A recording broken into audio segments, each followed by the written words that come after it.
The other thing that I was kind of like meditating on as I was on the road thinking about is this notion that it's like a fusion between the Messiah complex and the martial arts, where you have these guys who have maybe had a special experience or they've got a little talent, and so they feel like the proper thing to do is to gather followers, students, disciples, whatever you want to call them, to gather them and show them the way, the true way, kind of thing. And maybe they got a concept, principle, something that they've really brought into artistic form for the martial arts, and they will share that. But not only do they want to share it, but it's almost like the same Messiah thing. They want to convert others and force them to concede that this is the truth, this is the way. And they use this notion of the martial arts family as a means of bringing their flock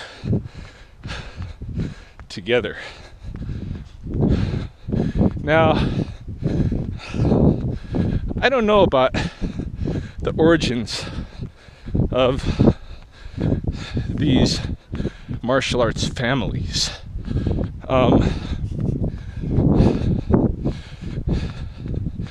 To me, well, from what I've come across and learned about, even like Asian martial arts, let's just start there. But the thing is, Asia is not the only one who has martial arts. But let's start there. Okay, you got Bodhidharma from India traveling across country, introducing not only Buddhism, but what would come to be known as Zen, meditation, basically. And the mythology of it is that he comes to Shaolin Temple and he finds all of these Shaolin monks who are in really bad physical condition, and he introduces them to exercises, martial arts exercises that he acquired as a younger man, son to a general in the military in India. And so he basically adapts these martial arts exercises to the monastic life as a way to gain improved health. So the martial art becomes a metaphor. Instead of really fighting people as the soldiers were training for, you're fighting ill health. And this eventually builds to become the complex that we know as Shaolin Kung Fu, and then it's trickled down into the other Chinese martial arts since then. So if there is a distinction to be made between just military combat training and the martial arts, which I think, at least this day and age, there definitely is, but in the past, I wouldn't necessarily say so.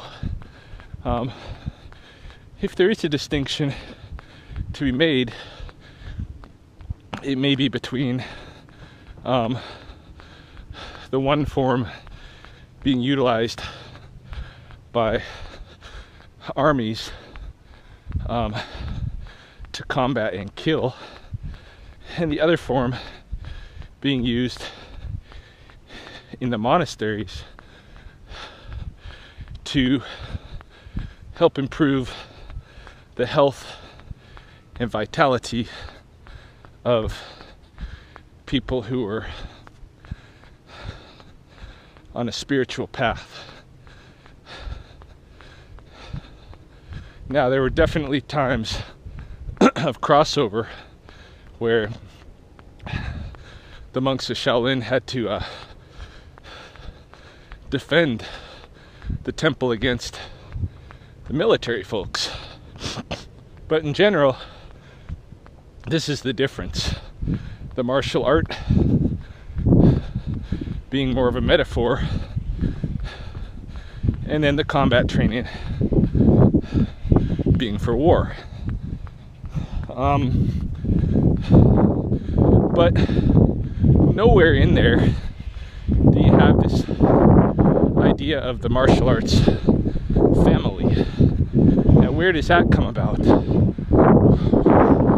Well, my suspicion is, and I could be totally wrong about this, could be a generalization that occurs in some cases but not others, I don't know. But let's just say in general, my suspicion is that the martial arts family comes about when military folks are and or the monastic folks are shut down and can no longer practice, no longer have the social identity that they had. So like when the samurai were shut down, for instance, there was lots of samurai who wanted to continue the military training and practice, and so they began, maybe with their families, keeping these jiu-jitsu traditions alive, and eventually later on someone adapted that, forget that fellow's name, into judo, but learned from these samurai families. You know, this may have happened both in China and Japan and Korea and elsewhere, where former temples and monastic organizations and former armies were shut down, and then even their martial traditions may have been outlawed. Their training may have been outlawed, and so they had to go underground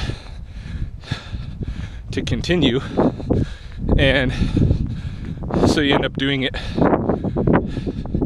in families, and maybe adopting a few trusted others into the family, that kind of thing. So that's where I think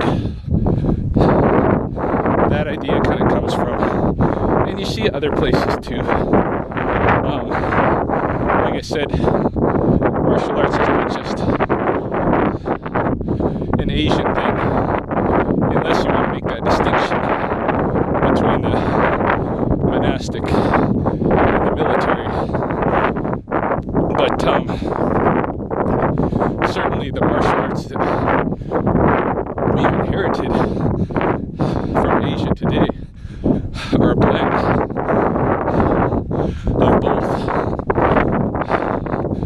You know, Bodhidharma started off military, went monastic, and then the monastic forms circulated back into military, so on and so forth.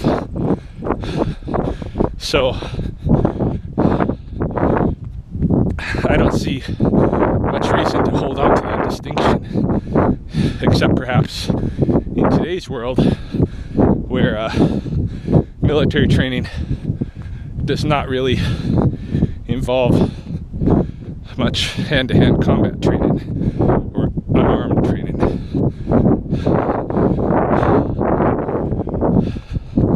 So this is where I see the whole family thing coming in. And when somebody says martial arts are not supposed to be like this, they're supposed to be like the family, where you got this one father who's controlling and guiding his children. That's just bullshit. Because the earlier forms, before they went underground, had nothing to do with that. That's just more of the Messiah complex thing coming out in guys that think they're somehow super special. So, or they got ego issues. So don't buy into that. Don't buy into the guru thing. You know, or do, go ahead, I don't care. But don't expect me to buy into it. That's what I'm saying.